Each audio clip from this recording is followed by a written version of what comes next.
ഇപ്പൊ ഞങ്ങളെ വാട്സപ്പ് ഗ്രൂപ്പിന്റെ അവസ്ഥ എന്ത്?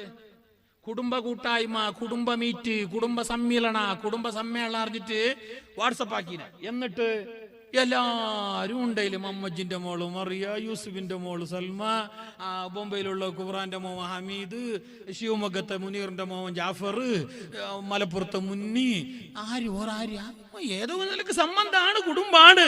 സ്വബൈ കണിച്ചിട്ട് തന്നെ വാ ഇങ്ങോട്ട് ഗ്രൂപ്പിലേക്ക് എല്ലാവർക്കും നന്റെ ഹായ്. അപ്പൊ തിരിച്ചിട്ടാ ഹായ്, ഡബിൾ ഹായ്. പാടുണ്ടായത് പെണ്ണല്ലേ? ആണുങ്ങ മാത്രമുള്ള, പുരുഷന്മാർ മാത്രമുള്ള ഗ്രൂപ്പില് ആ പെണ്ണുകിടാവിനെ ആര് ആഡ് ചെയ്തോ? എന്തിനാ ആഡ് ചെയ്യപ്പെട്ടോ? പെണ്ണുങ്ങളുടെ മാത്രം ഗ്രൂപ്പില് ആണായിട്ടുള്ള നീ എന്തിനെ കയറിപ്പറ്റി? നാളത് വലിയ നാശത്തിന് കാരണമാവേല, നാളത് വലിയ ഫിത്തനക്ക് കാരണമാവേല. പല പെണ്ണുകിടാക്കളുടെയും ഫോൺ നമ്പർ ചോർത്തപ്പെടല. പിന്നെ അവസാനം അത് എവിടേക്കെല്ലാം എത്തല.